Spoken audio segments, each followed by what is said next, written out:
People who don't sit in this committee must understand that we work very well here.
Sí.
Announce it without my.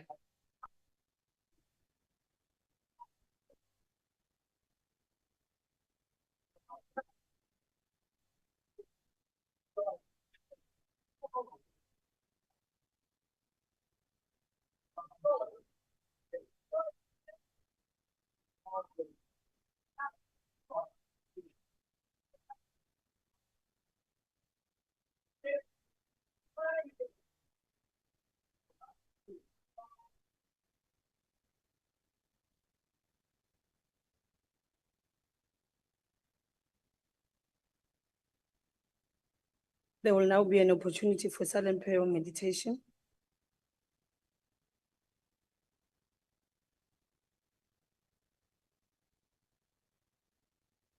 Please be seated.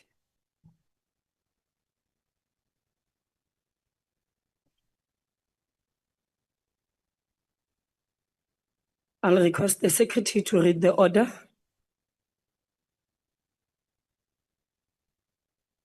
Debate on vote number 13, Public Works and Infrastructure Appropriation Bill.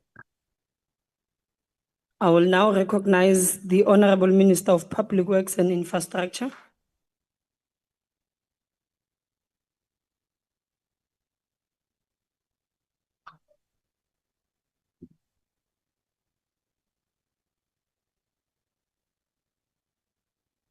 Good afternoon, House Chairperson, honourable members, the Deputy Minister of Public Works and Infrastructure, Sihle Segalala, the Director General of the Department, Mr. Sifiso Mdekane, colleagues, fellow South Africans.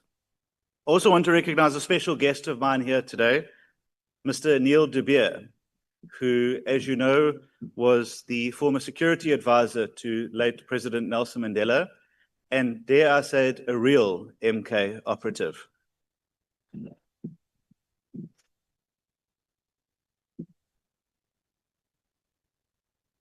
Today, I table vote 13 for the Department of Public Works and Infrastructure. We are determined to ensure that public assets are used for public good and in the service of economic growth, job creation, and dignity. And this budget is all about ending a cycle of neglect and slow progress that has bedeviled the department.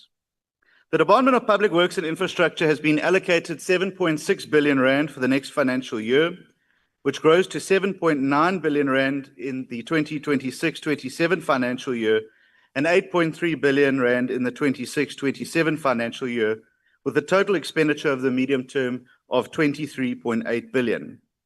Of the current year's budget, 6.3 billion or 83% goes towards transfers and subsidies, including funding for our public entities and conditional grants to provinces and municipalities, particularly the EPWP program. The remaining 1.3 billion or 17% supports the department's operations. In a constrained fiscal environment, every cent must be directed towards building a capable, ethical, and accountable state that can deliver infrastructure, manage its assets efficiently, and create real opportunities for South Africans. This year's budget is focused on 5 key initiatives. Firstly, fighting corruption and strengthening governance. Secondly, is accelerating infrastructure delivery. Thirdly, is restructuring our asset management systems. Fourthly, is reforming the EPWP program. And fifthly, is driving digitization across the department. Our task is to ensure that every rand delivers and protects public value and strengthens governance. Over the past year, we've taken action to confront corruption and maladministration in our department. We've launched 400 high-risk official lifestyle audits, and we are finalizing investigations into ghost employees who were irregularly paid by the department. Where wrongdoing is confirmed, action will be taken swiftly. We appointed a permanent Director General for Governance, Risk and Compliance, and this office will lead the department's internal reform agenda, ensuring governance lapses are identified early, procurement is monitored rigorously, and fraud is reported and acted on. Through the Construction Industry Development Board, 40 underperforming contractors now face delisting, with 15 already deregistered in June alone. In the past, since 2002, only one was delisted. In this environment, I will be introducing a revised Council for the Built Environment Bill to strengthen governance, clarify regulatory powers, and ensure greater accountability across the built environment sector. We've also made it clear that our public entities must be centers of excellence. The IDT, long plagued by instability, now has a new board appointed which will take up its full mandate in the coming days. This marks the beginning of a new chapter for this beleaguered entity. We've also taken steps to address the threat of construction site disruptions by the so-called construction mafia, which has held back critical projects, delayed delivery, and intimidated contractors. We are tackling this threat head-on. In just the first 6 months, we've had confirmation of an 80% reduction in work stoppages due to our actions. We fast-tracked the Integrated Social Facilitation Framework, now gazetted and heading to Cabinet, which embeds social facilitation in all project planning. And we believe early community engagement will reduce criminal interference and improve project outcomes. We know that South Africa can't grow unless we scale up our infrastructure across the country. The department, through Infrastructure South Africa, has launched its second edition of the construction book, listing 250 pipeline projects worth 268 billion rand. This is a 100% increase on the year before and a truly remarkable achievement in just a year. These projects are fully scoped, prepared, and ready to attract investment. And since its May launch, the book has already drawn overwhelming investor interest, which is a strong signal of market confidence in the work that we are doing.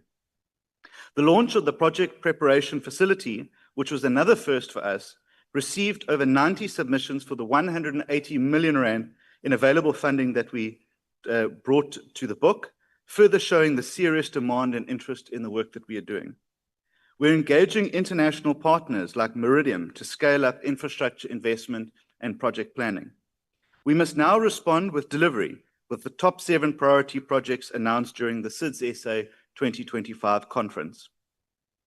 Formalizing Infrastructure South Africa as the single entry point for infrastructure has long become overdue now. I will soon be meeting with the Minister of Finance and the Minister in the Presidency to finalize this process. And concurrently, we are working to finalize the Infrastructure Development Amendment Act, which will aid us in this objective. This bill gives legal power to Infrastructure South Africa, enabling ESA to lead project planning and execution, hold entities accountable, and ensure that every project is delivered on time and on budget. I look forward to introducing this key piece of legislation as soon as possible, which will change the entire approach South Africa has previously taken to infrastructure delivery.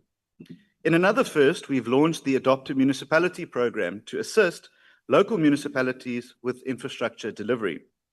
And we are forming a partnership with Agri-SA and Agri-Biz, together with Infrastructure SA, which seeks to guarantee food security for South Africa.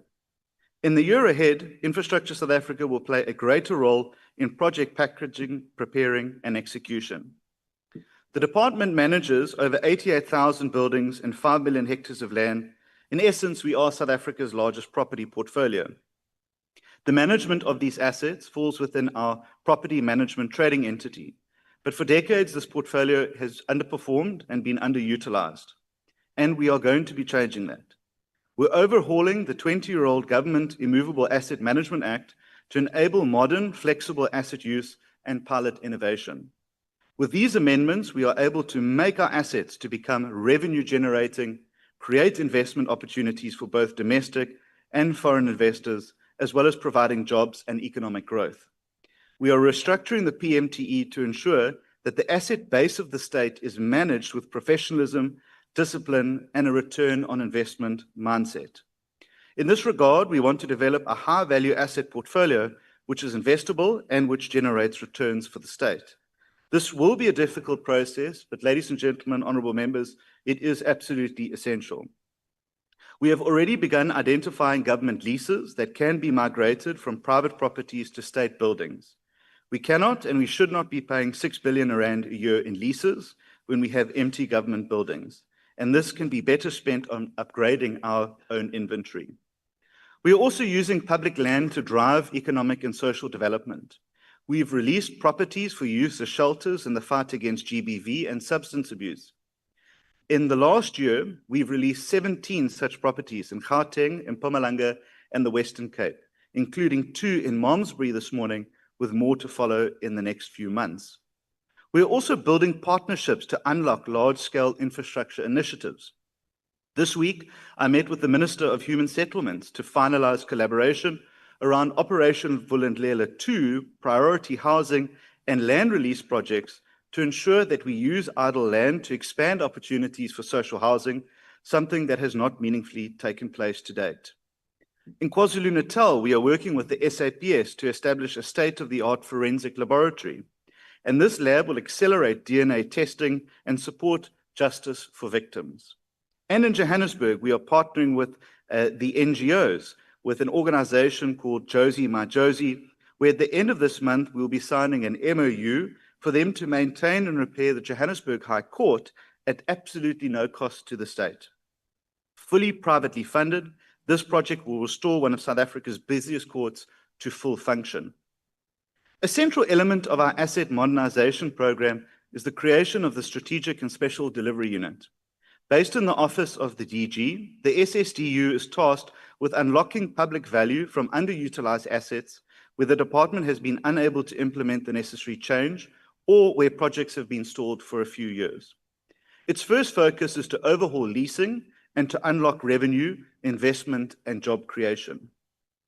Specialists will come to assist to ensure that all of our leases are value for money, corruption and collusion free, and that we are able to track our leases in real time. A second focus is the revitalization of small harbors. In the Western Cape, this work has started with the advertising of the project manager to begin and imagine the renovation of the Hout Bay Harbour, which conservatively will bring in billions of rands of new investment and will become the next version of the V&A waterfront. We are visiting small craft harbours across the country, and we are expanding this project into the short and medium term. Our objective is clear: to turn these neglected sites into functional, vibrant economic hubs that support tourism, enterprise, and create jobs. Over the past year, we have undertaken a deep review of the EPWP, and to be frank, the findings have been stark. We have found troubling reports of gatekeeping, irregular recruitment, and even exploitation. With a budget of 2.2 billion rand, down 7% from last year, the program is being redesigned around transparency, skills, development, and opportunity to ensure sustainability. In partnership with Harambee Youth Accelerator, we are developing a new model that links EPWP participants to pathways for permanent work or entrepreneurship. However, we are in the advanced stages to pilot these in 2 provinces, in KwaZulu-Natal and Limpopo. Participants must leave the program with a trade, a certificate, or a meaningful next step, not just a short-term stipend. And for the first time, EPWP participants will be able to create digital CVs and link directly to job opportunities. With EPWP, 76.5 million rand has been budgeted to train over 23,000 participants but we are also allocating funding for bursaries and graduate programs in the built environment, including 3,000 internships and placements to begin strengthening the future pipeline of professions for our department and the built environment. Previously, bursaries were awarded without work commitments, costing millions with no return. Today, anyone obtaining a bursary from the department will be required to work in the department or private sector for a minimum of 2 years. This will retain skills in South Africa and build internal capacity. None of this will be possible, however, honourable members, without a radical shift in how we use technology. We are investing in a fully digital, GIS-enabled asset register that will give us real-time information on every property, its location, its condition, its occupational status, and its cost to maintain. When I took office, submissions were printed and couriered between offices and head offices. This meant that critical decisions could take up to 5 months before being actioned. Last month, we approved a digital sign-off app developed in-house, in our own office, at no external cost, that allows instant authorizations by myself, the DG, and staff members. This is testament that we have excellence in this department. We just need to nurture it. This will be the end of chaos, the chaos of paper-based files and lost records, and this is the power of what digitization does. We're investing in building information modeling, predictive analytics, and digital tools. These tools will help prevent breakdowns, plan upgrades, and forecast future maintenance needs. Our goal is to turn Public Works into a smart delivery department, driven by data, informed by evidence, and accountable in real time. However, there remains a serious challenge in us achieving our goals, and that is the non-payment by client departments. As of 31 March 2025, the department has invoiced 20 billion rand and only 16.5 billion rand has been paid. 4.3 billion rand remains outstanding, alongside 10 billion rand in historic debt. This undermines our ability to pay service providers, maintain infrastructure, and roll out new projects. This cannot continue any longer. Chairperson, in May last year, South Africa decided it needed change. We're delivering on our job-creating, growth-focused mandate. We're not here to preserve the status quo. We've tackled hard reforms and will continue cleaning house while delivering at the same time. But we are also shifting to implementation, and we are now focused religiously on delivery. If this is in 1 year, imagine what the next 4 could be like. The best is still to come. Thank you so much. Thank you, Honorable Minister. I will now recognize Honorable Dlelanga.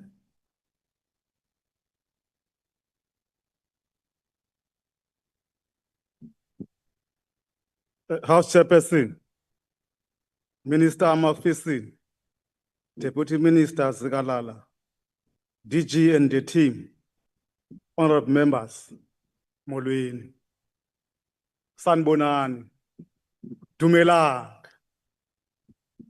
Let me and on behalf of the ANC, first and foremost confirm our support for this budget vote. We support this vote because we feel that it is a vital component to address challenges facing our people through the programs under the Department of Public Works and Infrastructure. For us to properly implement our budgetary obligations, need to have a proper regulatory framework for construction and infrastructure development, which lay a foundation for delivery of services for our people. In order to ensure safety, quality, sustainability, while simultaneously fostering economic growth and social fairness, a suitable regulatory framework is essential for South African infrastructure development and construction. By establishing guidelines and ensuring adherence and encouraging openness and accountability among the sectors, it offers for responsible growth. A mix of national laws, policy directives, and government agencies make up South Africa's regulatory framework for building and achieving targets of infrastructure development initiatives. The Constitution, the Infrastructure Development Act, the Construction Industry Development Board Act, and other laws pertaining to infrastructure development, acquisition and change in the building industry are important components. In order to execute and monitor these regulations, public organizations such as National Treasurer, the ACDP, the Department of Public Works are also essential. As we reaffirm our support for the budget, let me start with Agreement South Africa, which is one of its duties is to assess the suitability of non-standardized system or goods used in the building sector for which there is no national standard. The organization will concentrate on putting programs in place that will encourage social cohesiveness and safer communities in the medium run. It intends to accomplish this in the medium term by issuing 45 eco-labeling schemes, certifying 45 products and systems through partnership with different organizations, conducting quarterly, yearly quality and compliance inspections for certificates in use, and conducting yearly market usage analysis to complement the reach and the use of the certified products and systems. 45 million and 11.4 million, respectively, are allocated over the medium-term budget period to the regulatory and certification services program and the proactive and the pertinent built environment interventions program in order to meet those goals. These allocations together make an estimated 48.6% of the entity's overall budget, from 35.9 million in 2024 to 42 million to 2027 or to 2028. And these total expenditures are anticipated to rise at an average annual rate of 5.4%. During the medium-term period, staff remuneration is predicted to account for an amount of 82 million of the entity's budget. Let's move to ACDP.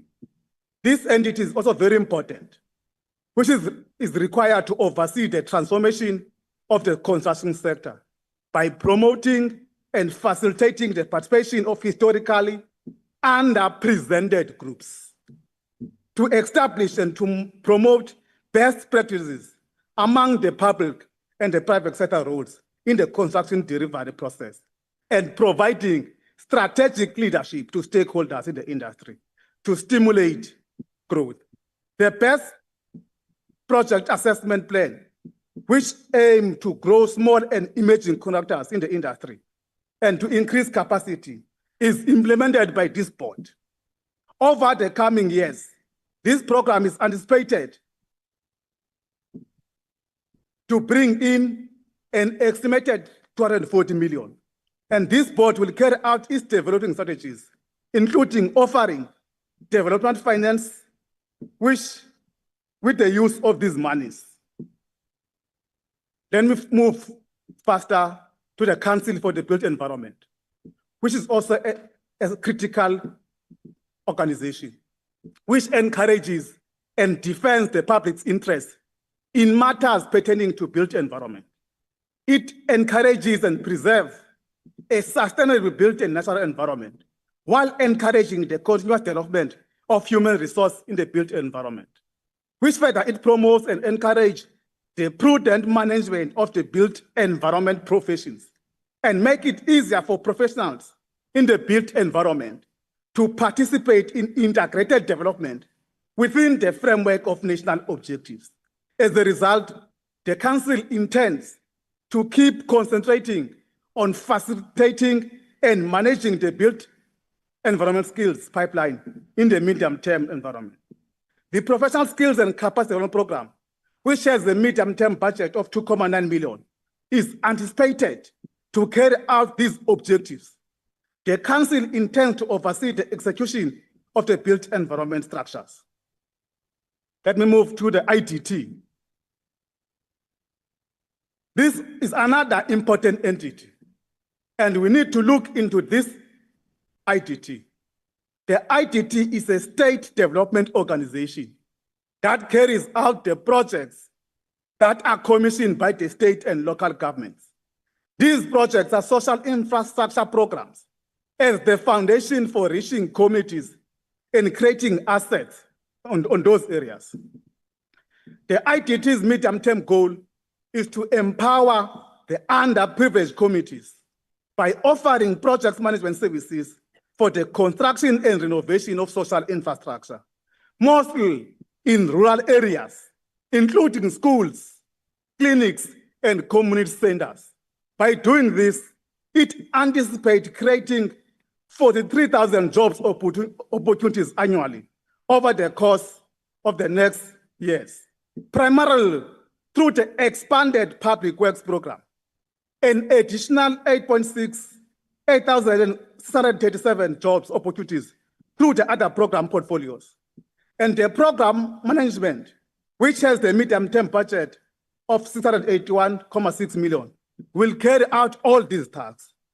From the 529 million in 2024 to 655 million to 28, expenditure is expected to rise at an average annual rate of 7.4%. Employees' compensation is projected to account for 935 million of the total spending during this time frame. The majority of the IDT's income, which is 2 billion over the medium term, come from the management fees paid to the clients, to the Department of Infrastructure and Public Works, as well as other clients' departments. It is anticipated that the revenue will rise from 520 million in 2024 to 731 million in 2027, at an average annual rate of 12.1%. Having said so, having confirmed our commitment and our support for this report, we say people need jobs. We say projects that are delayed must be open and must be implemented as per the time frames. We say public works must manage properly. Thank you so much. We support the report. Thank you very much, Honorable Member. I will now recognize Honorable Ngumalo.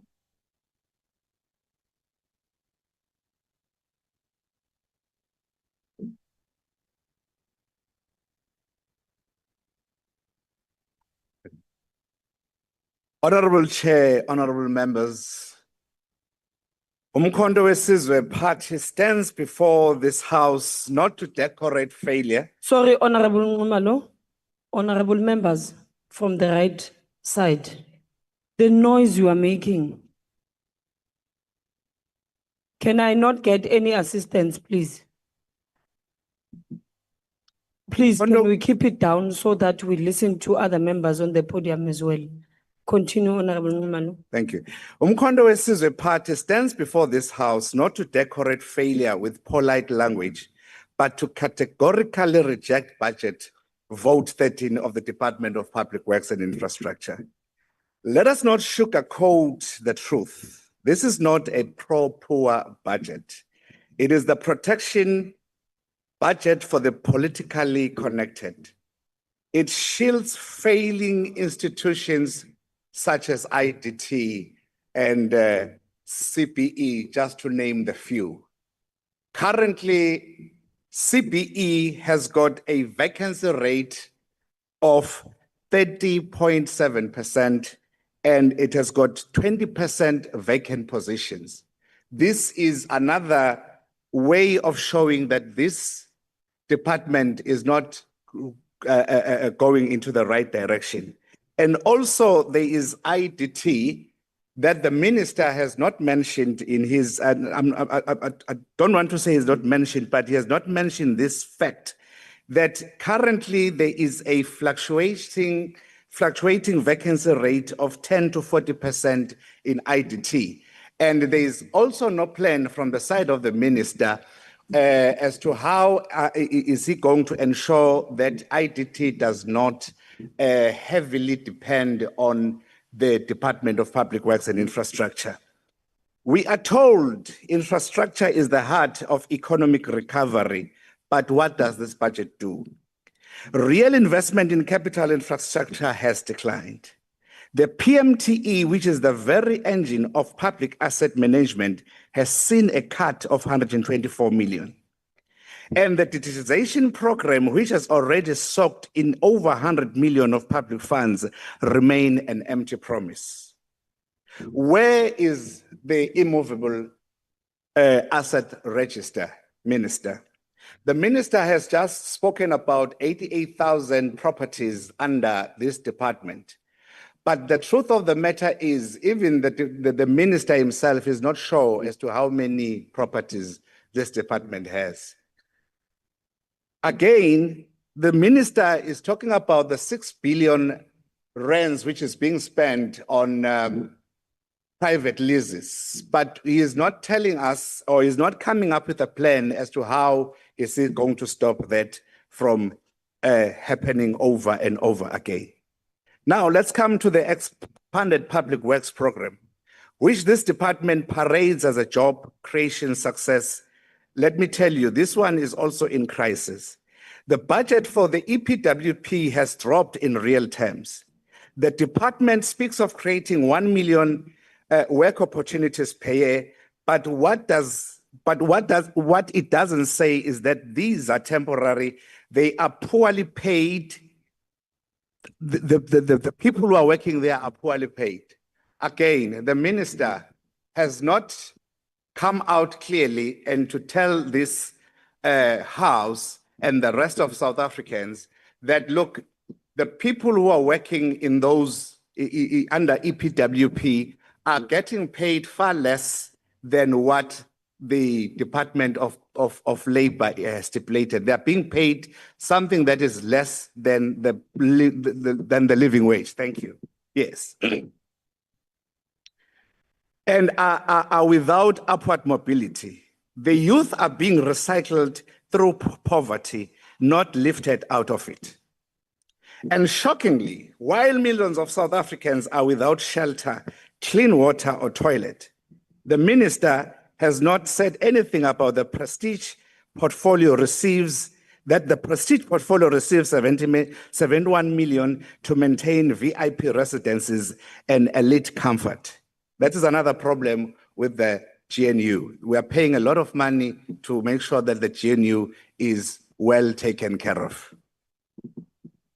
This is the spit in the face of the poor. The 7.2 billion allocated to the program that aims to create 5 million work opportunities targeting women and children is not backed by any tangible implementation strategies, and yet is another empty promises by the ideologically incoherent GNU. Honorable members, let us speak plainly. This budget fails to align with the Expropriation Act of 2024, still clinging to the Repeal Act of 1975. It protects the property of the elite while ignoring land hunger of the majority. It starves transformation programs while pampering entities that are not financially viable, like the ones I've mentioned earlier.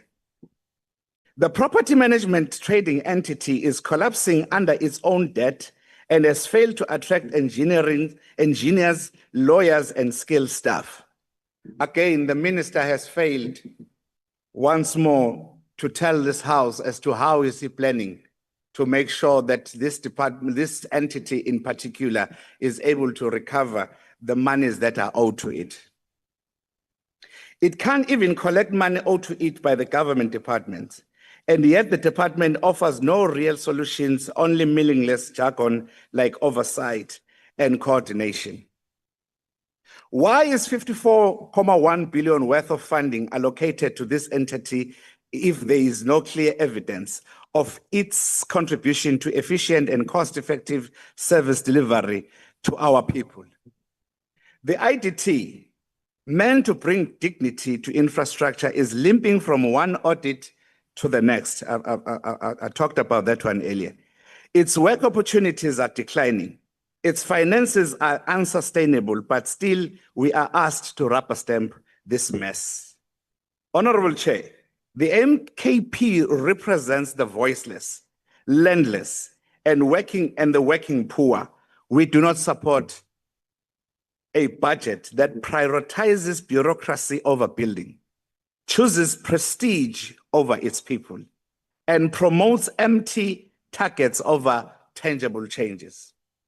We demand an end to wasteful prestige until service infrastructure is stabilized. Full alignments of departmental policy and reporting with the 2024 Expropriation Act. A targeted allocation to rural cooperative black contractors and communities owned project, an urgent recovery of every cent misused of failed digitization schemes. This is not a revolutionary budget. It is a recycled allied consensus, and we reject it without apology. Transformation of the Department of Public Works and Infrastructure alongside its entities remains to be seen. We reiterate that the people of this country did not vote for more promises, they voted for delivery. MK Part will not endorse a budget that protects comfort for the few and crisis for many. I thank you. Thank you. I will now recognize Honorable Marais.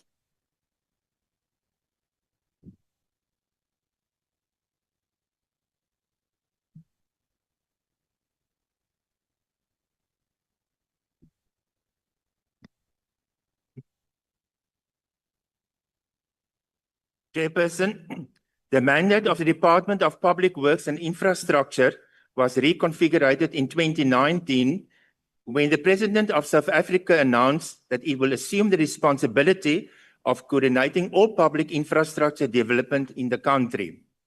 The department performs the infrastructure mandate together with Infrastructure South Africa.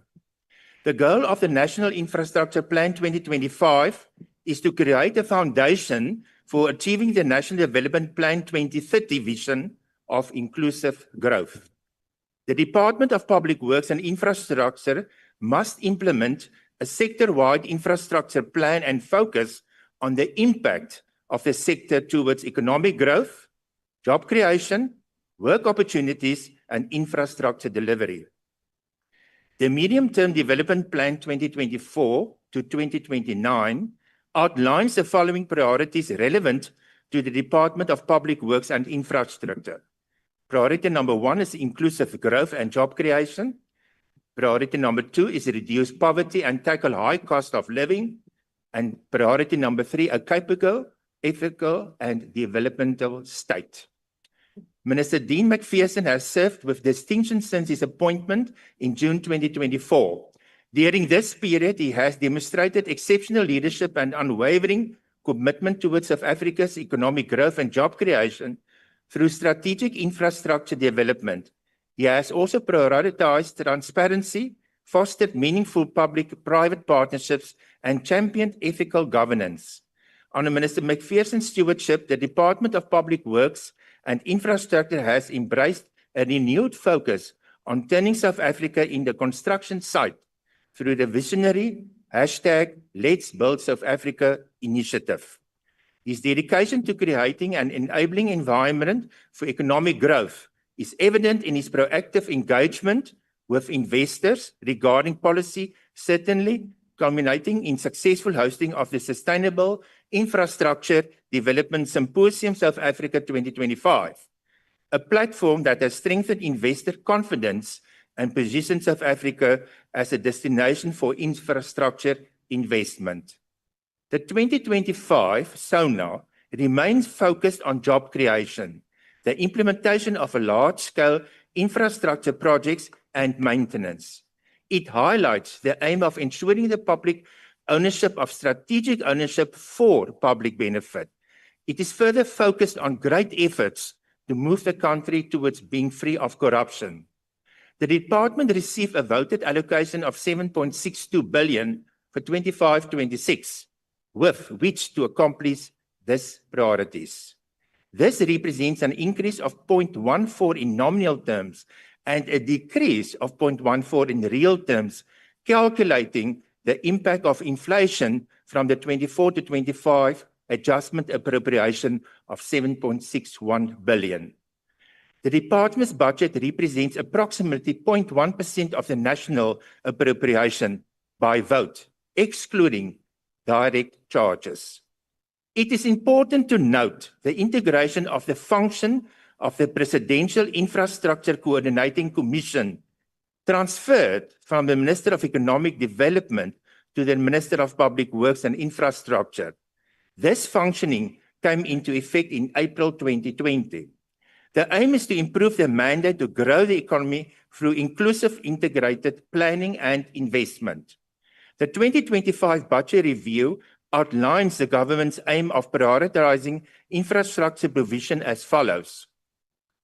Plans to invest more than 1.3 trillion in public infrastructure over the next 3 years. Planned spend of 18.1 billion on the Salvokop government precinct, a mixed-use development that includes the construction of facilities for 4 national government departments in Pretoria's inner city. 7.1 billion allocation towards the implementation of the Small Harbour Development Project in 4 provinces. Chairperson, the expanded public works program is undergoing the 5th iteration, focusing on sustainable job creation, skills and development. The program operates across social and environmental sectors, aiming to create over 1 million work opportunities annually. It is funded with 7.2 billion allocated over the 3 years, including 6 billion for transfers to public bodies and 683 million for administrative costs. The program also emphasizes training and capacity building to ensure participants transition into long-term employment of entrepreneurship. Coordination and control must be, however, be strengthened, and supervision on a local level fell short of effectiveness. Chairperson, the departments aligned infrastructure projects with social economic priorities to create employment as a key factor to promote inclusive growth. It plans to mobilize 350 billion over the next 5 years for public sector infrastructure projects, including urban regeneration, transport, networks, and energy solutions.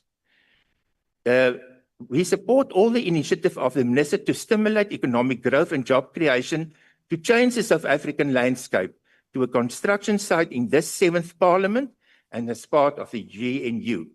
The DA support this budget vote. Thank you. Thank you very much, Honorable Member. I will now recognize Honorable Letlape.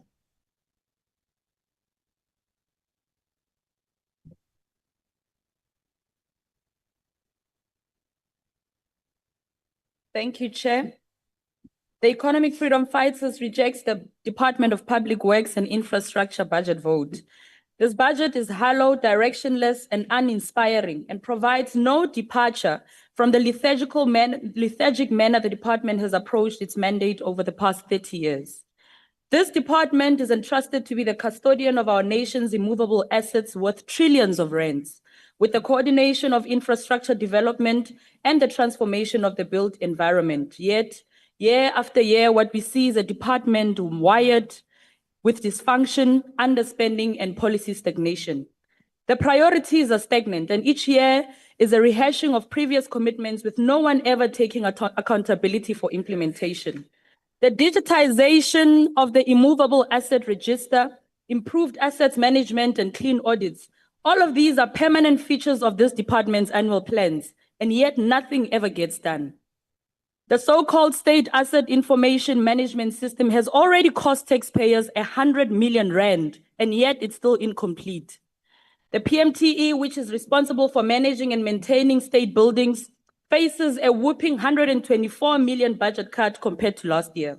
And this cut undermines the ability to reduce the massive reliance on private leases and addressing the maintenance backlog in public buildings. This is while the administration program budget grows by 45 million rand, a typical proof that bureaucracy is chosen and prioritized over service delivery. There is no credible model to ensure that the entities of the department survive without permanent subsidies. Agrima SA is wholly dependent on DPWI funding and has no concrete revenue plan. The IDT, meant to be self-sustaining, is in chronic financial distress and effectively functions as a bailout-dependent entity. Making things worse, the DA is now attempting to infiltrate the IDT in a similar way the ANC infiltrates state entities for corrupt ends. The Construction Industry Development Board faces credible allegations that contractor grading is being sold and manipulated. Yet the department has absolutely no plan to hold anyone accountable. 82% of the department's budget goes to transfers and subsidies, most of it going to agencies and entities that do not deliver measurable impacts. Less than 0.2% is spent on capital assets, no meaningful investment in new infrastructure. The infrastructure South Africa is spread across the presidency, National Treasury, and DPWI, with no clear governance, creating confusion and oversight vacuum over billions. This overlapping and duplication is a playground for corruption and inefficiency. Over 71 million rand is still allocated to maintaining prestige residences and events, while schools and clinics decay. This is a clear demonstration of elitism and misplaced priorities. The so-called infrastructure investment plan has now become a public relations exercise rather than a genuine stimulus. And House Chair, to rescue the sinking ship of the DA and ANC stockpile at the cost of our people, the EFF recommends the following: that EPWP be transformed into a permanent public sector employment program, offering decent wages, skills development, and career progression. And also to highlight the fact that EPWP is now used by political parties, particularly the DA and the ANC, to curb and to corner people, our people, in a poverty trap and ensuring that they run and they work for the elections campaign instead of giving them employment. That the department immediately audits all leased properties and prioritize refurbishing and occupying state-owned buildings to cut costs and create decent jobs in refurbishment.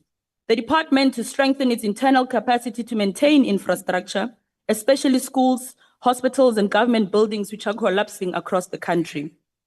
That there must be consequence management to be enforced decisively with officials for irregular and fruitless expenditure to be dismissed and prosecuted. House Chair, the Department of Public Works and Infrastructure has the potential to be a backbone of radical economic transformation, to build bridges, roads, clinics, and with dignity. But under the current leadership and with these flawed plans and no coherent strategy to expropriate land for public benefit and reliance on private landlords, fix decaying infrastructure, create permanent jobs, or transforming the built environment meaningfully, the EFF rejects this budget vote and the annual performance plans. We refuse to endorse the continued betrayal of our people's aspirations for infrastructure that works, jobs that are secured, and a government that serves. Thank you.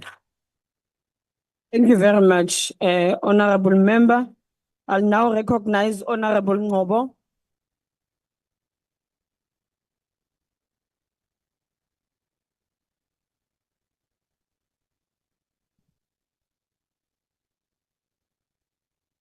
Honorable Chairperson,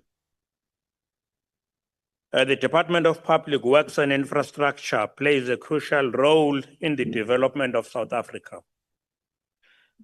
It shoulders the responsibility, a great responsibility, which is to provide and maintain buildings and related infrastructure for the public sector in a cost-effective way, among other things, while simultaneously attempting to provide these services in a manner that is beneficial to the development of the previously disadvantaged. This is what it does, Chairperson. This is what it must be dreaming about every day. The increase in the devastating floods in South Africa have demonstrated the great need to continuously invest in the infrastructure and maintenance. The IFP welcomed the Minister's plan to transform the country in a construction site. However, this was derailed by the need to address the threat posed by the construction mafia. Furthermore, this issue persists, and as a result, we are no longer closer to turning the country into a construction site. Moreover, on Sunday, it was reported that the Mpumalanga government intends to rescue public infrastructure projects worth over 4 billion rand that have been derailed by criminal interference and long-standing delays.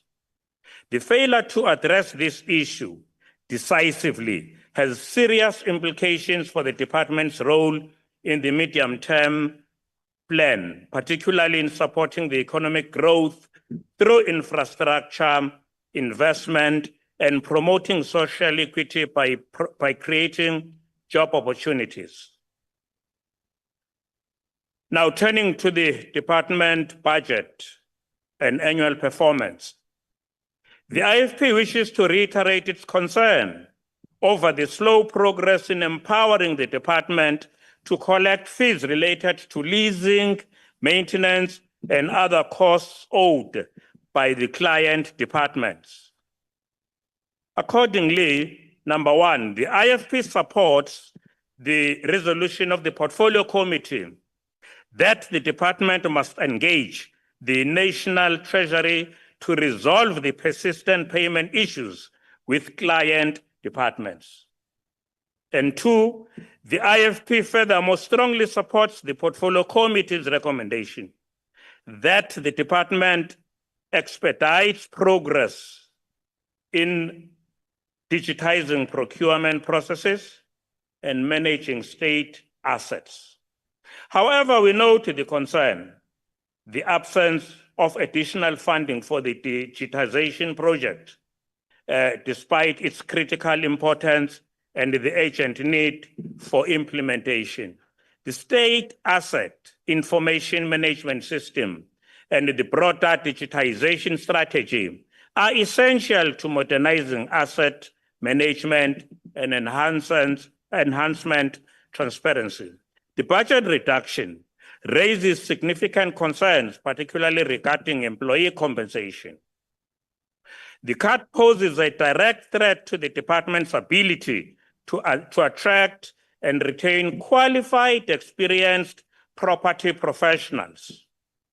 It is deeply troubling that these skilled graduates whose expertise is in high demand are not being properly utilized, given South Africa's staggering unemployment rate. This situation is unacceptable. And furthermore, without adequate funding, the recruitment and retention of these professionals will be compromised, further delaying the department and its entities in fulfilling their mandates. It is also concerning that the department has not presented a clear plan to address this pressing challenge. And in conclusion, the rebuilding of infrastructure and the implementation of structural reforms are critical not only to the MTDP, but also to the economic reconstruction and recovery plan. The IFP remains resolute in its commitment to closely monitoring the department's progress, fulfilling its mandate to the people of South Africa.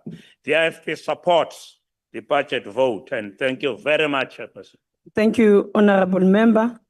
I will now recognize Honorable Hendricks and Honorable Members. It is Honorable Hendricks' maiden speech.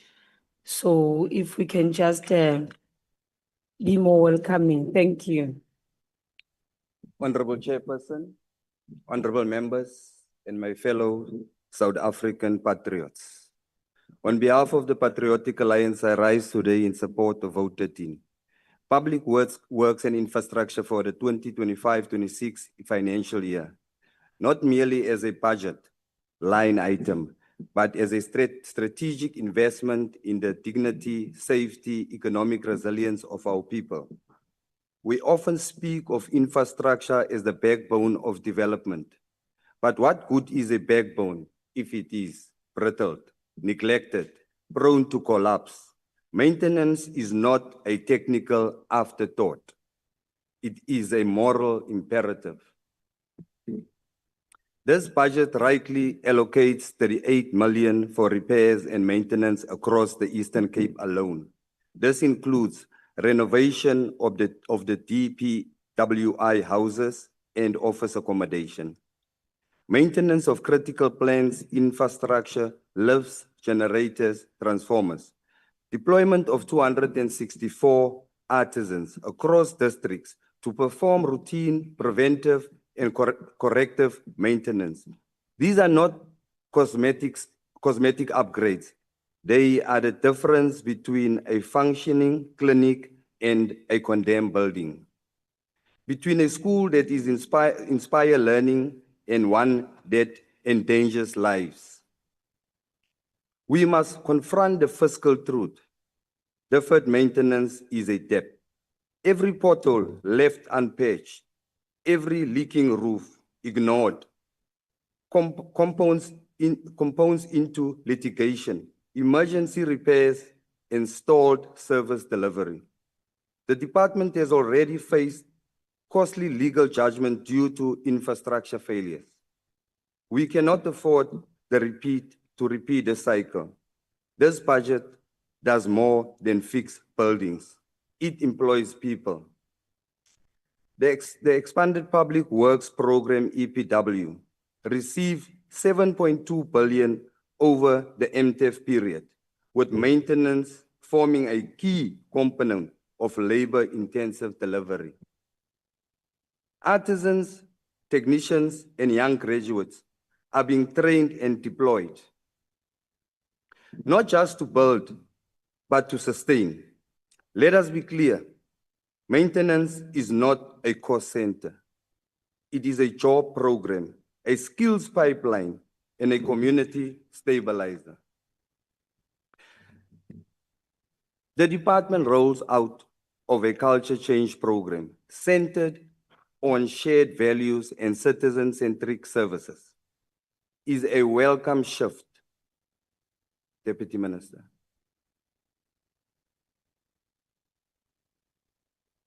Honorable members, supporting this budget is not for bricks and mortar. It is a vote for accountability, efficiency, and human dignity. Let us not build momentum to neglect. Let us build a legacy of care. I urge this House to support Vote 13, not just for what it builds, but for what it preserves. On Spaizandi, we support. Thank you very much, Honorable Member. I'll now recognize Honorable Vessels.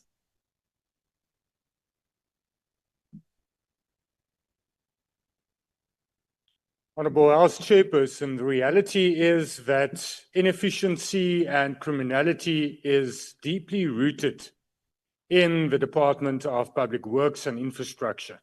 That is the reality. There's also a very big conundrum or a paradox when one looks at public infrastructure. On the one hand, public infrastructure is the backbone of economic development. On the other hand, and at the same time, infrastructure and procuring contractors and contracting for infrastructure and maintenance can also be the biggest problem when it comes to corruption and losing money. Honorable House Chairperson, what fascinates me is that when one looks in general at how it works in any economy, if you are a bulk consumer or a bulk buyer, or you contract services in bulk from a certain contractor, then you usually get discount, you pay less. But in government terms, it works differently, almost opposite.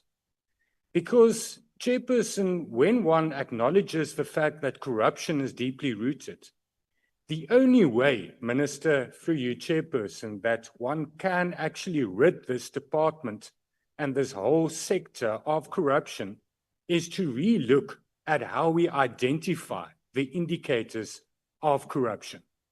If we just look at the normal then we won't find the actual corruption. The problem in public infrastructure procurement is that government is paying much more than it should. Let's look at something that's under our noses, Chairperson, and that's the dome, just here behind us. That dome, Honourable Chairperson, is costing a nauseating amount of money for a temporary structure, something that Parliament, if the deadlines of the new building or the refurbishment of the National Assembly will be kept and if it will be delivered on, will only be used for less than 8 months. We're paying more than almost 60 million rand for that dome. With, for instance, transport costs that were nearly 1 million rand. That's inflated costs. It's inflated costs that's being paid to contractors. And Honourable House Chairperson, if that is not addressed, and it's not limited to public works and infrastructure, it's throughout government. Whilst we have this fiscal crisis, we don't have enough money. Departments don't have enough money, including this department, to actually maintain and do and fulfill its mandate. Then less must be done with more, or more must be done with less. And if you want to do more with less, then you have to go and look to pay market-related prices. If you build a building in the private sector, then you will pay X amount. If government does this, you pay X plus 100%.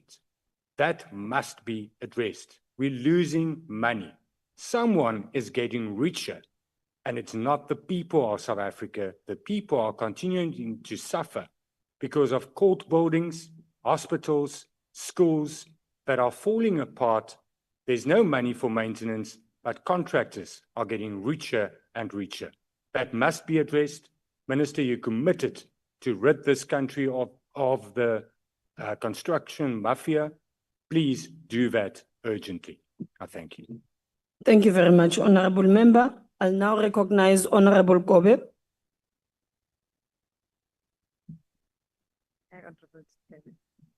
Honourable House Chair, since the ascension of the Minister, he has shared with us his vision of South Africa as a construction site.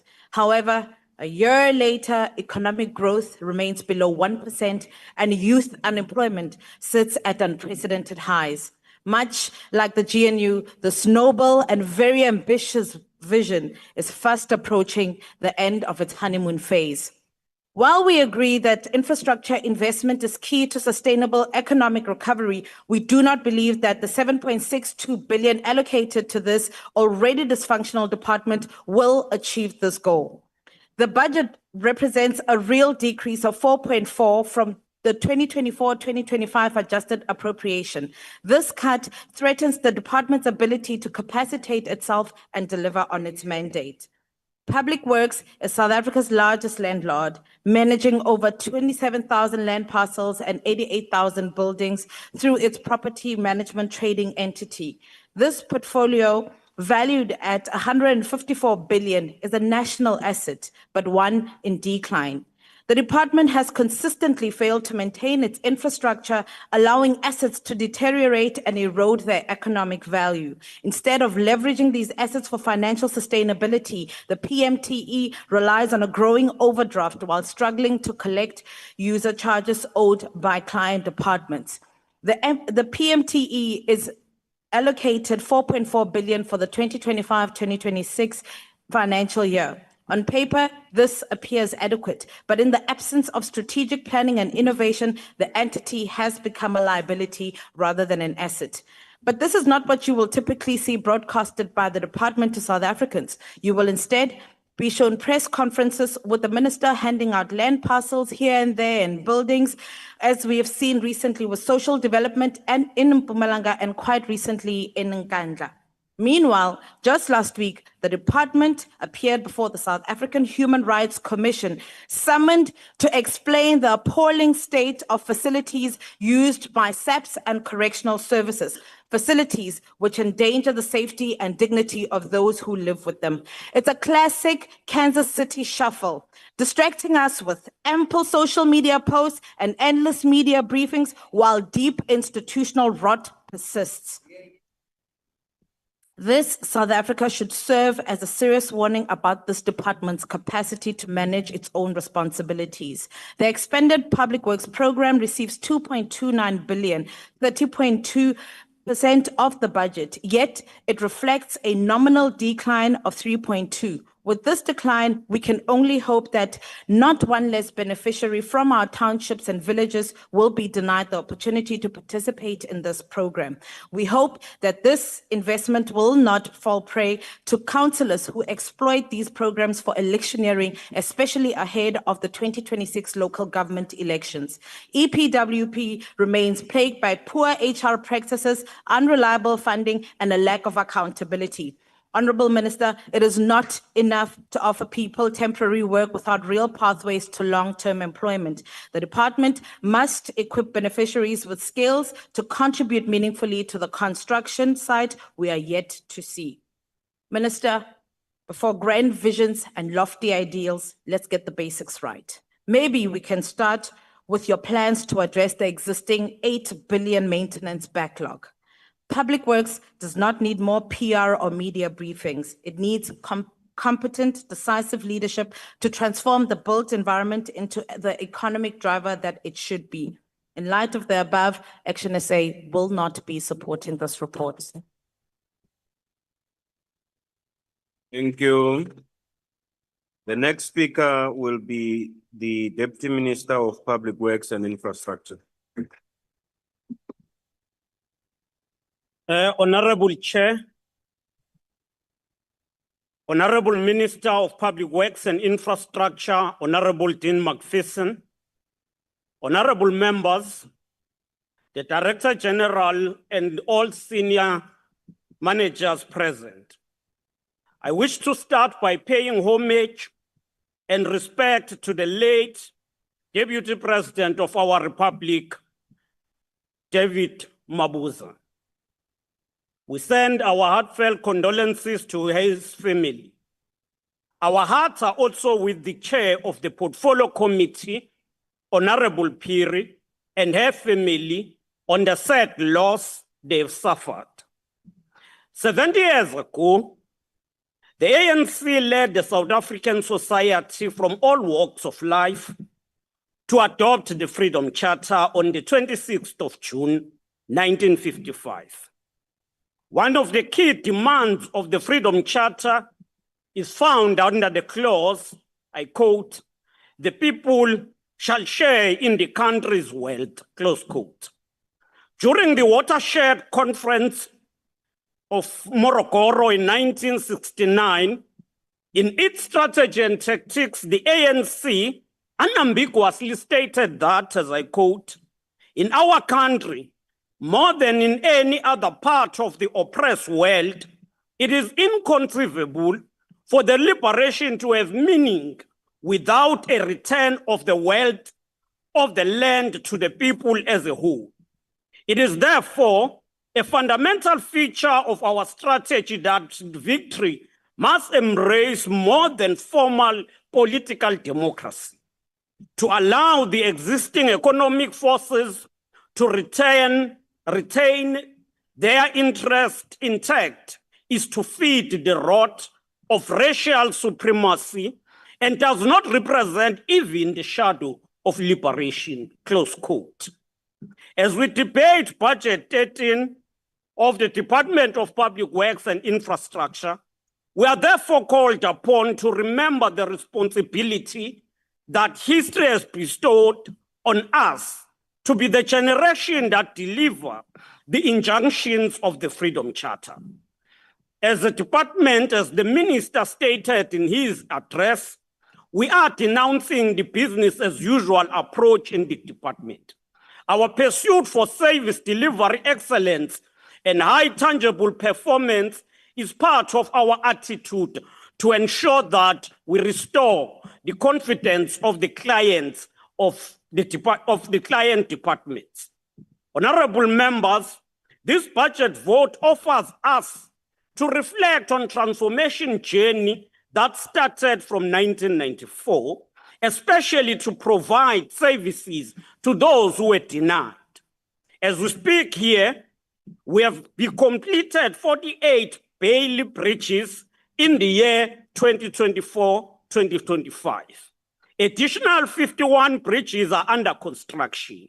A total of 1,920 EPWP beneficiaries benefited from this program.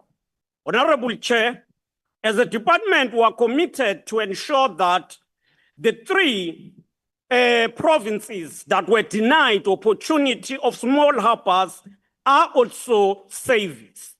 It is because of that we have finalized the three spatial economic development framework, which now pave the way for the implementation of small harpers in KwaZulu-Natal, Eastern Cape, and Northern Cape. As the department, we have no choice but to meet a number of national development goals. We are pleased to report that, as per the IDT last performance report, this entity completed 315 new or replacement facilities worth 3.5 billion. More than that, the majority of people who benefited are women, contractors, as well as the youth. The impact of our work as the department is not mortar and brick alone, but it is also to ensure that we build the nation. As we continue with this work, we pay serious attention to the BBBEE to ensure that Blacks and Africans in particular benefit. By the year of 2012, in the property sector, Blacks had only 10%, but now they are at 20%. We say this is a progress, but it is not enough. We have to continue ensuring that we support Black people in the property sector. We continue to ensure that contractor development program impact in the development of those who were previously deprived. This includes the CIDP build program, which this year has been allocated 100 million to support emerging contractors. If you oppose this bill, it means you are opposing the support to small contractors. Among others, we want to fast track and ensure that we remain committed to paying on time, pay within 30 days. And this we are doing at a level of processing 12,000 invoices that we track per month. As the department, we are at 99% in terms of paying on time. We are also working to develop internal capacity to deliver on our own through the establishment of workshops that will ensure daily maintenance. Honorable members, the signing into law of the Expropriation Act by His Excellency President Cyril Ramaphosa remain a seminal and a groundbreaking moment toward achieving the vision of the Freedom Charter.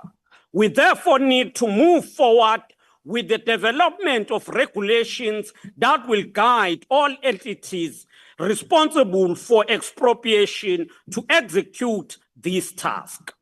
One of other challenges that we face is climate change.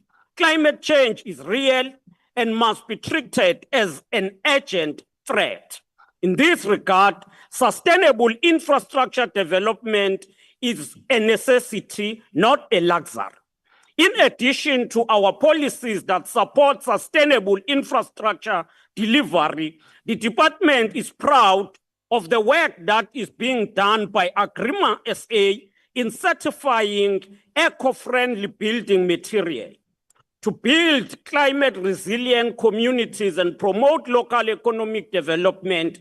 Let us support innovation, green industrialization, and above all, plant trees to preserve our planet for our future generation. We do not inherit this environment, but we borrow it from the future generation. Ours is the commitment to the transformation of this country for the creation of a real, non-racial, non-sexist, prosperous, and democratic South Africa for all. I thank you. Thank you, Honorable Minister. The next speaker is the Honorable Thring.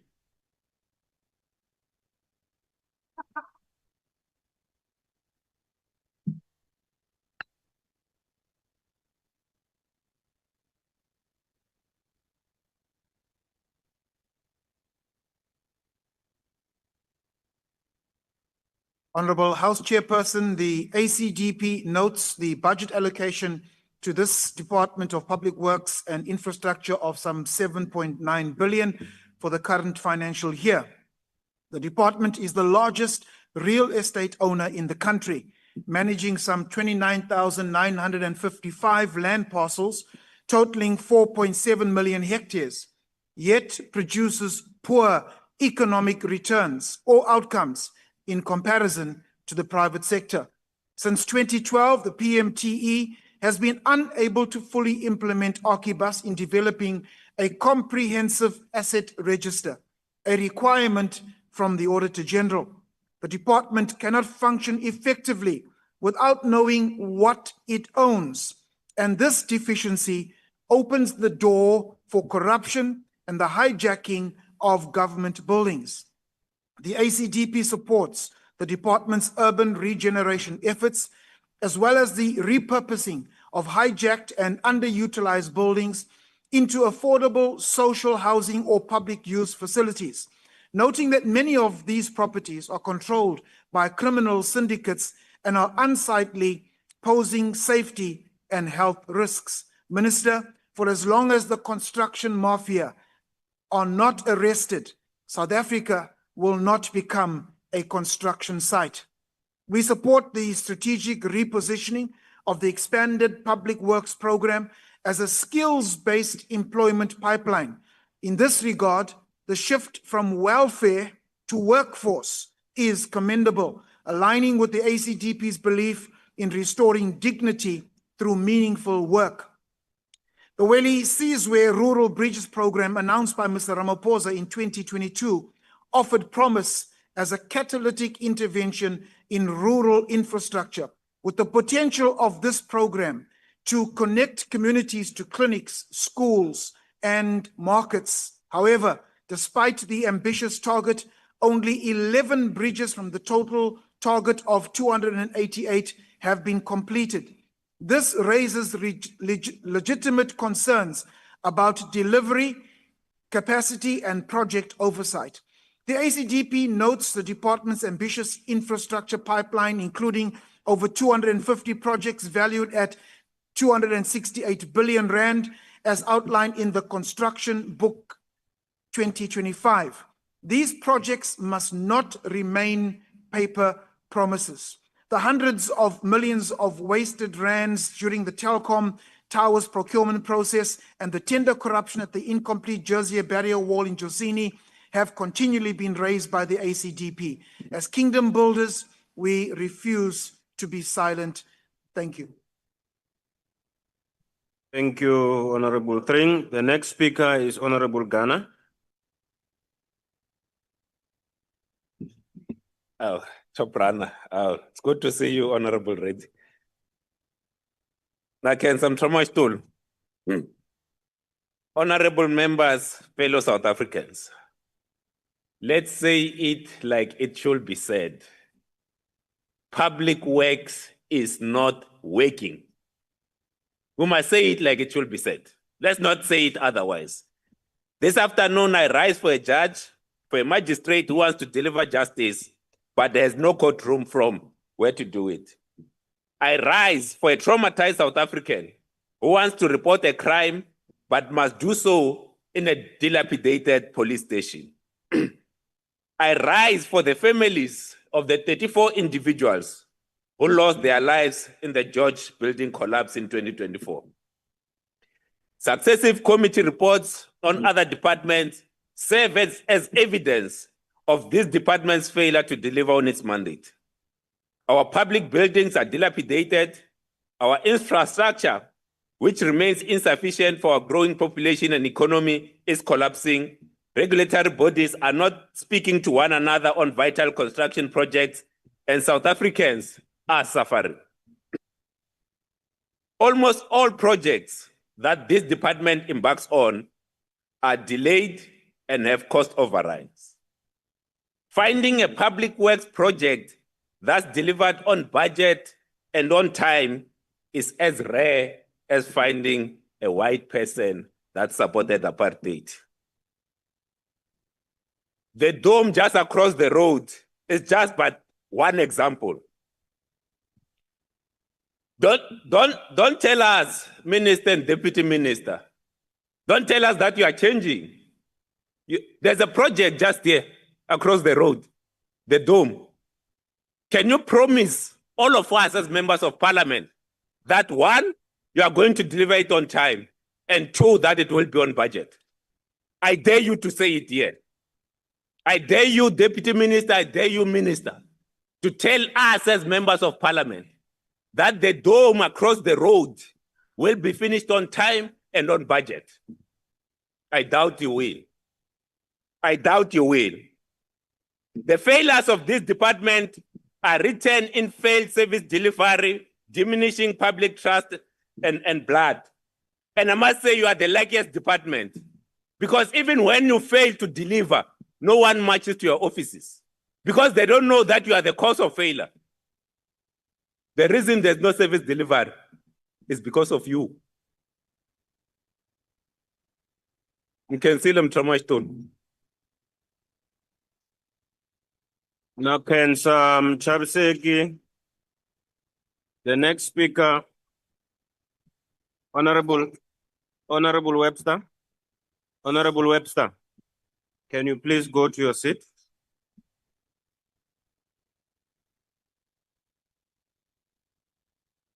The next speaker will be the Honorable Webster.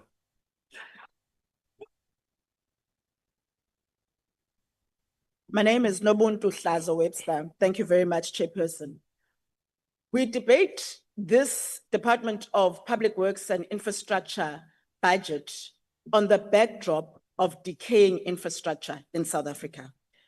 Across this country, state-owned buildings are crumbling, clinics and schools are deteriorating, and the public land that is available lies idle.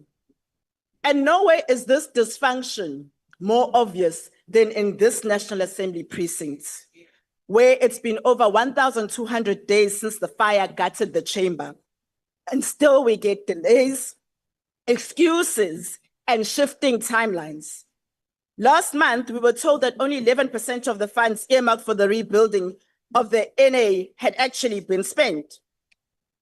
We see an even lazier approach by government departments where instead of fixing government-owned property, departments spend billions of rands in renting private office space to operate. The figure is estimated at approximately 5 billion rand. Make that make sense. We reject this trend, Chairperson.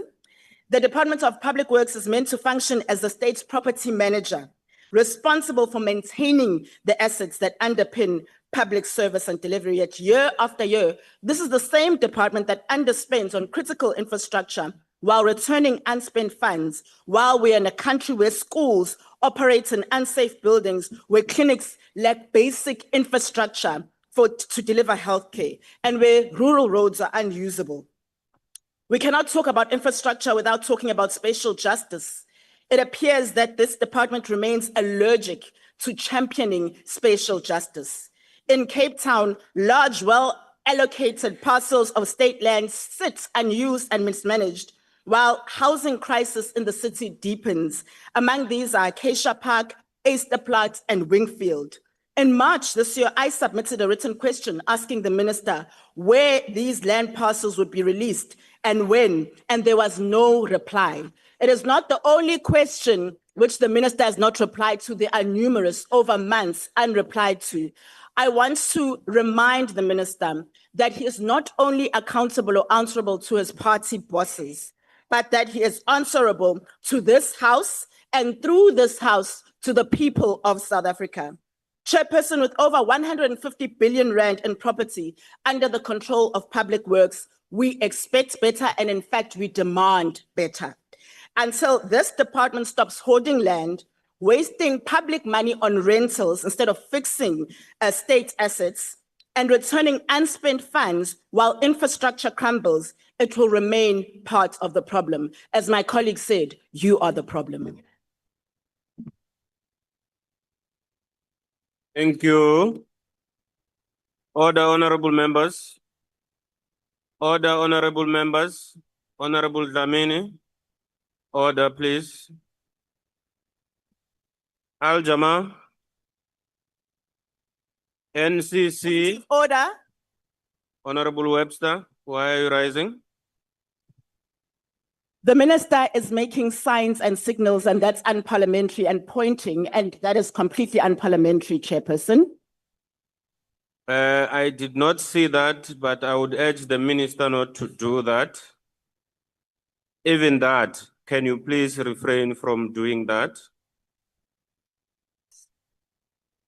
No, I'm not going to go there. I did not see that. Honorable members, order. Honorable Mkize. Honorable members. Honorable Dlamini. Honorable Dlamini. Honorable Dlamini. Honorable Dlamini. Honorable Litap. I am calling you. I will do that. Don't help me. Can we please have order? Honorable Minister, can you stop this exchange with honorable members on the left? It will cause disorder. The next speaker will be the Honorable Bath.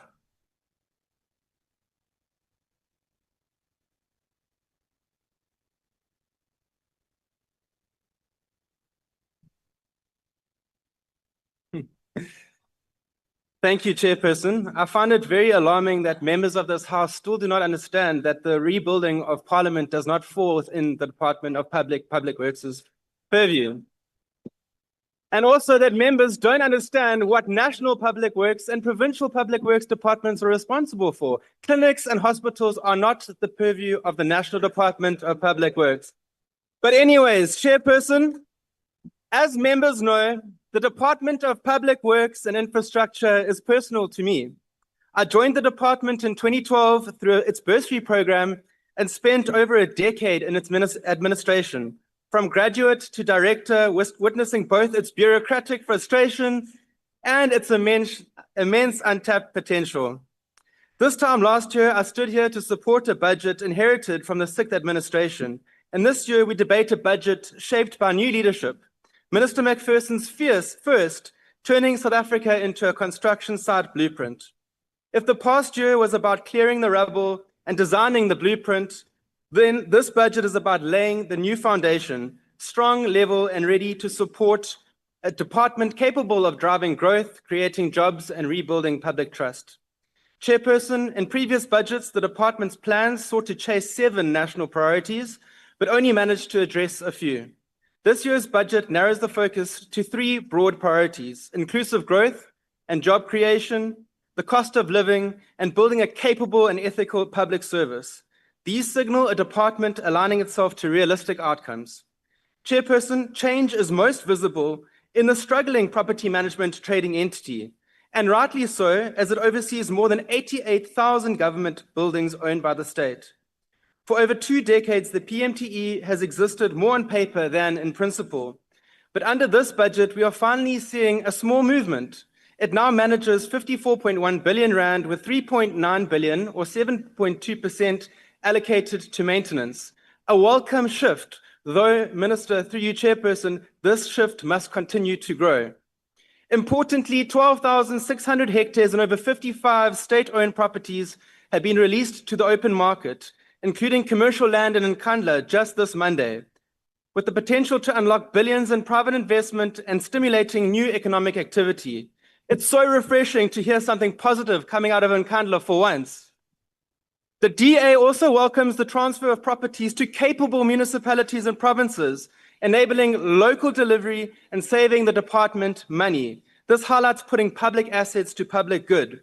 We support this trajectory, but we also urge the department to fully unlock its commercial mandate and sweat all underutilized assets and start generating revenue. On the expanded public works program, change is also taking shape through tangible policy shifts following the nationwide listening tours.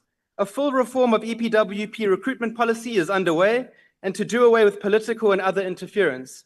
And the program is also targeting over 1 million opportunities this year. Minister, we support your vision for economic inclusion that is transparent, fair, skill generating, and that which produces market-ready artisans. Chairperson, infrastructure delivery is also gaining traction. This year, with 11 billion being committed to 24 major catalytic projects, while Infrastructure South Africa's 180 million rand project preparation fund is already fully subscribed. Clear evidence of the demand for well-planned strategic infrastructure. Also, a new special projects unit modeled on best practice from the Western Cape government now leads the planning and delivery of complex projects. And through the Durban Declaration, Public Works, SAPS, and National Treasury have united to confront the criminal extortion that has long plagued our nation's construction sites. We also welcome the launch of a private investigation into the 1 billion rand Telkom Towers disaster.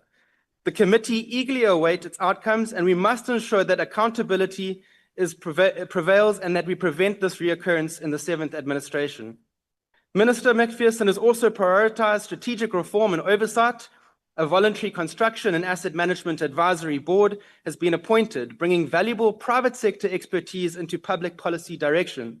The department's digital transformation is also underway, supported by a new IT strategy and stronger cybersecurity measures to guard against fraud and hacking. The introduction of lifestyle audits, skills audits, and a long overdue ghost employee audit must also be welcomed. Ethical leadership and political will is the backbone and bedrock of delivery, and Minister, these are promising early interventions.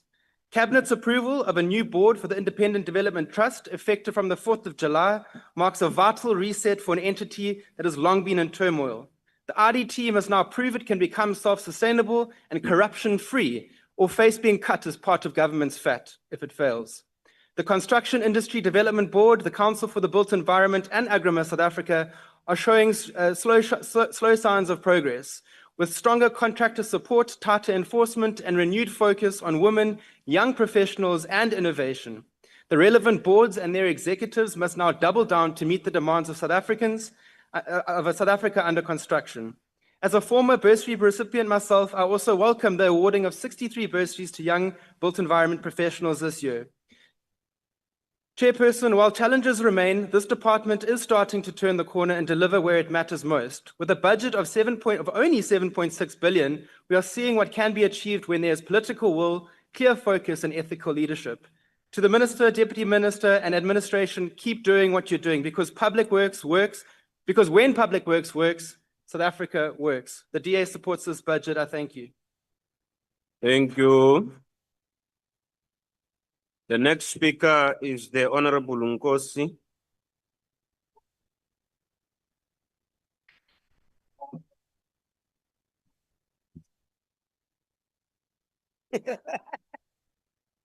Thank you, Honorable House Chair.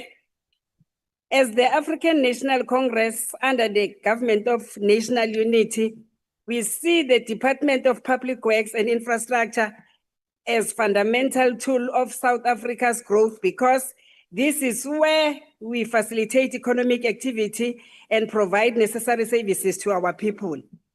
Policy direction which encourages government is of imperative importance, as it takes the lead and provides guidance in the execution of increased national public works programs. This becomes essential for social and economic advancement, which include building and maintaining essential infrastructure such as energy, telecommunications, water and sanitation, and roadways. This infrastructure raises economic activity while supporting necessary services and improving the standard of living for our people. It must be mentioned and affirmed that the ANC support this budget.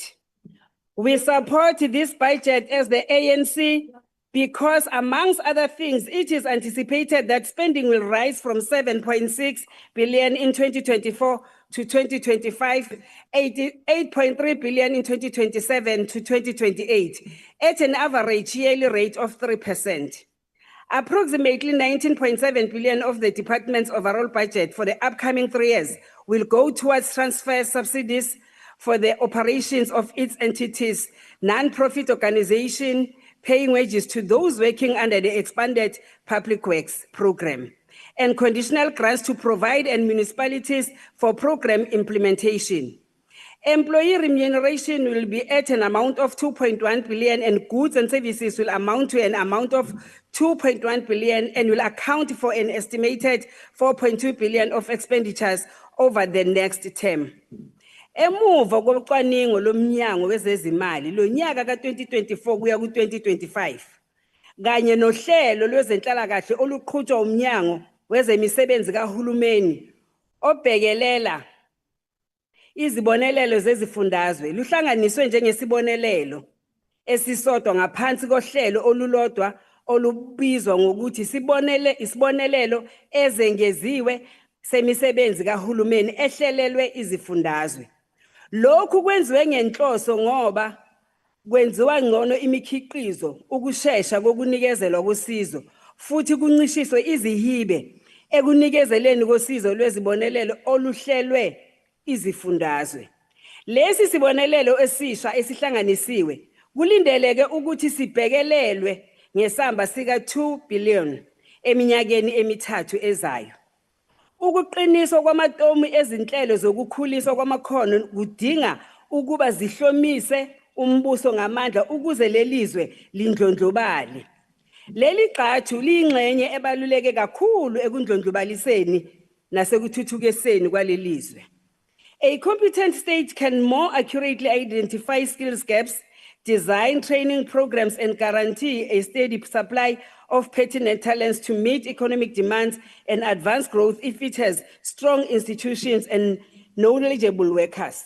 This can then result in inclusive economic growth, less unemployment, and poverty reduction. Through a skill pipeline strategy, the department intends to boost the productive capacity of built environment graduates over the next 3 years in order to enhance infrastructure delivery in the public works sector. Lokhu kuzoba usizo ekwethulweni kohlelo oludidiyelwe futhi oluhlelekile lwezokuqeqeshwa kwabasebenzi bakahulumeni ngokushesha, ukubhaliswa imifundaze esibizwa ngokuthi amabhazari, ukuvula kwamathuba wokuqeqeshelwa imisebenzi, izifundo zokuqeqeshelwa, ukusingatha kwezakhiwo kanjalo nokuthuthukiswa kokuqeqeshwa konjiniyela. Lolu hlelo olwengeziwe lwemisebenzi kahulumeni luhlelwe ngalo ukundlondlobalisa ukwakha amathuba emisebenzi ezinhlakeni zontathu zikahulumeni. Luzoqhubeka nokuholwa futhi luqhutshwe umnyango. Izibonelelo ezihlelelwe izinhlangano ezingaphansi kukahulumeni ezizoqhuba lezi nhlelo kulindeleke ukuba zibonelelwe ngesamba sika 6 billion kule term yamaphakathi. The department intends to create yearly monitoring and evaluation reports as well as impact assessment on the program's execution in the coming years as part of its ongoing efforts to make it better.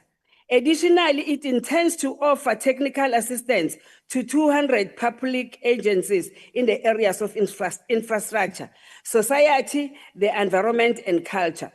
The department is intended to report on 1 million plus job opportunities in 2025 to 2026 and up to 1 million plus to job opportunities by 2027 to 2028, as well as provide input in the efficacy of employment policies in order to increase the employability of the workplace over the medium term, and an estimated 7.2 billion will be allocated to EPWP for all associated operations.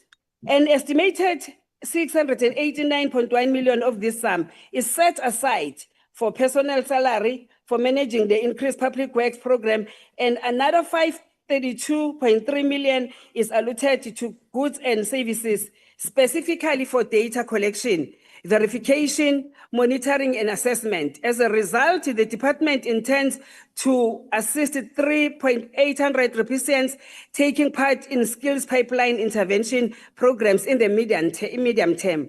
91.3 million has been set aside for this purpose for the coming year under the Intergovernmental Coordination Program's Professional Services Sub-Program.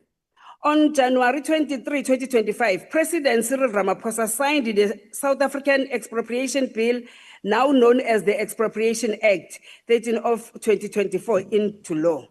This new law describes the processes and circumstances under which the state may expropriate property for public use or in the public interest, replacing the pre-constitutional Expropriation Act of 1975. The 1975 Act is still in force until the President declares the new Act to be in effect, even though the Act has been signed.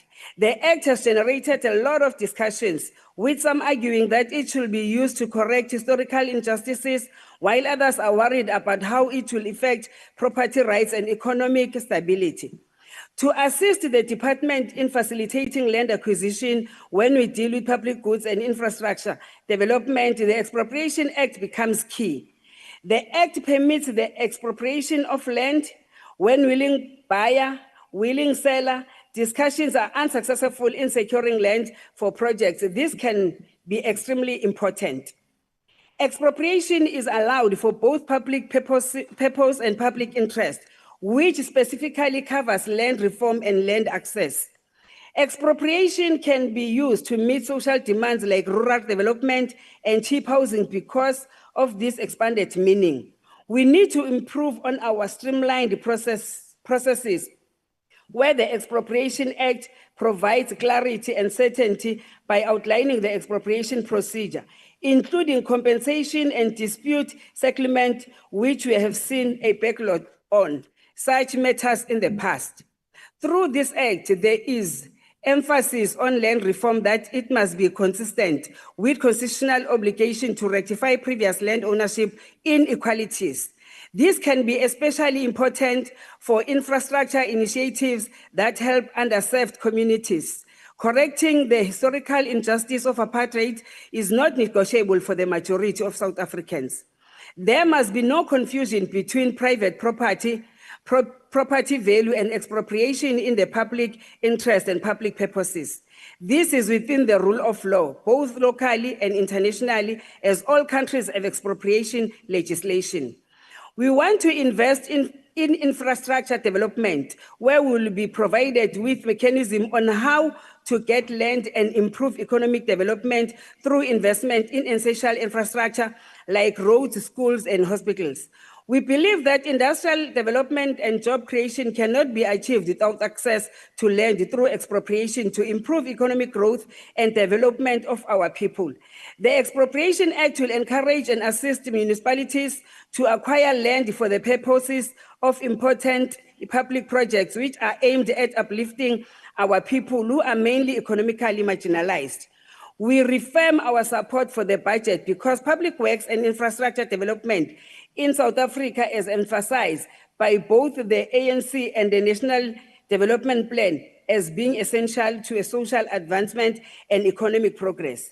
In its long-term vision for the nation, the NDP placed strong emphasis on infrastructure development as a means of generating employment, raising living standards, and fostering an inclusive economy. Thank you, As the Honorable ruling Member. party, Your time has expired. as the ruling party, we support this budget. I thank you. The next speaker will be the Honorable the Minister of Public Works and Infrastructure. Thank you very much.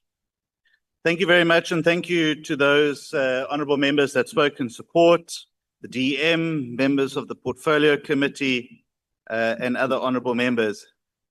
You know, there were some strange issues put here on the table today.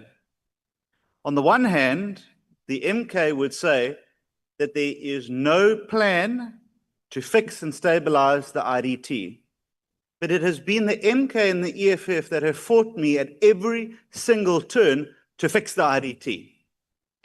But you know what the good thing is, honourable members? I beat them and we won, and we have got a new board that is going to be starting next week. We have to ask ourselves, who benefits? Who benefits from chaos like that? Then they come and complain about payment and lack of training in EPWP. But that's exactly what we are seeking to reform in EPWP. They can't have their cake and eat it. However, there is one thing that I would agree with them. Maybe it is time that we start looking at the costs around prestige. And there's a good place that we can start. It's called Nkandla. That costs us millions and millions of rands to maintain. So offer your president's home as a place that we can cut costs, and I'm all for it. Then the EFF comes here, and it was difficult to actually fully understand what their gripe was.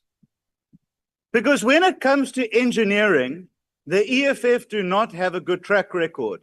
They've once promised to build a house, they didn't do it. They promised to build a school, they didn't do that at all. The one thing that the EFF are consistent at is breaking promises they make to their voters, and that's why in the last election they dropped support. But honourable members, when you are only used to breaking things, the concept and the thought of building things is completely foreign to you. So MK and EFF are happy to break, while many of us are on the road to build. That is what we are committed to doing. And then Action SA come here and start talking about the budget as if they've even read it. Because when the meeting took place to consider it, they weren't even there. They didn't offer an input, they didn't offer solution, they've offered nothing. But let me tell you about a Kansas shuffle. A party that blusters and seeks to distract the public from the terminal and utter decline that they are in at the moment. And this was the same MP, chairperson, the same MP that was reposting fake news on Twitter about the IDT. Fake news, hook, line, and sinker. She fell for it and never once apologized. What the Kansas shuffle is trying to distract people while protecting corruption in entities. That's what that honourable member was doing. Now let's turn to RISE. Let me tell you something that is rare about RISE, is finding a voter who admitted that they voted for them. That is rare. And I'm actually not entirely sure what the point of that party is. They come here, they moan, they complain, they don't attend any committee meeting. Honourable Minister, can you please take your seat? Honourable Reddy, why are you rising? Honourable House Chair, you know, the Minister, and I'm saying this with respect, he is not focusing on... Honourable Dlamini, can you hold on? Can you hold on? We should not... Can you hold on? Honourable Dlamini, I'm trying to listen to Honourable Reddy's order. And I am not hearing anything because you are making noise. Honourable Reddy? Thank you, House Chair. The Honourable Minister, Rule 86, is not focusing on responding to the substantive issues that's raised. Instead, he's playing politics. He's just talking politics. Honourable Reddy, Honourable Reddy, and focus. Can you please switch the mic? Please. Thank you. Honourable Reddy, that's not a point of order. Can you please proceed, Honourable Minister? Thank you very much. And it astounds me that the Honourable Garner, who has been in this house before, does not know what Public Works does. So he wants to criticize us for clinics. He wants to criticize us for schools. That's not our mandate. Which goes to the Honourable Member from Bosa. I'm going to tell you with respect and your leader the very last time. This department is not responsible for rebuilding the parliamentary building. We are not. And if you had actually Honorable listened, Minister, can you please take your seat? I want to argue with facts. Honorable Sazo Webster, why are you rising? Is the minister willing to take a question? Honorable Minister, are you willing to take a question? I'm not prepared to take a question because I've answered this question Can you please repeatedly. proceed, Honorable Minister? No, the Public Works is not responsible for building the parliamentary building. Please go and cry at the right funeral because you are attending the wrong funeral repeatedly. And it is amazing because I have told this to both you and your leader repeatedly. We do not build schools. We do not build clinics. Please go and focus your attention on the right thing. But let's contemplate for a moment what all of these parties are actually against when they vote against this budget. They are against infrastructure development to communities to provide water and electricity. They are against bursaries for young people to become engineers. They are against EPWP participants finding a pathway to long-term employment. They are against young entrepreneurs having access to projects. They are against supporting women in construction. They are also against transforming our assets into revenue generation to build social infrastructure. They're also against fighting corruption and ensuring people go to jail. And lastly, and think about this for a moment, they are also against fighting the construction mafia. But maybe, just maybe, that's exactly what some of them in this room want to stop. Thank you so much. Thank you, Honorable Minister. Honorable members, you are reminded that 2 debates are scheduled simultaneously for 16:30. Honorable Kobe, I'm speaking. You are reminded that the 2 debates are scheduled simultaneously for 16:30 today. The water and sanitation budget vote debate will be held in the Good Hope chamber, while the justice and constitutional development budget vote debate will take place in committee room M46. That concludes the debate and the business of this mini plenary session. The mini plenary will now rise.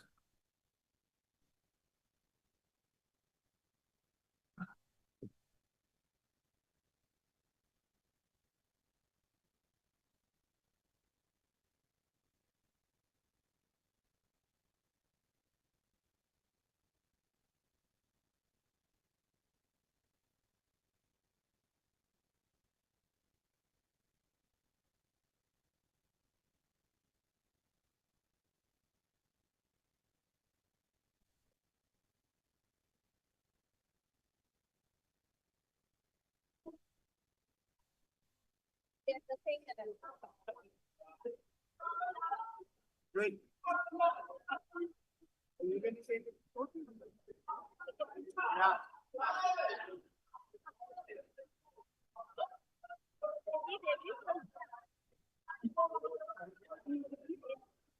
Yeah. Obviously.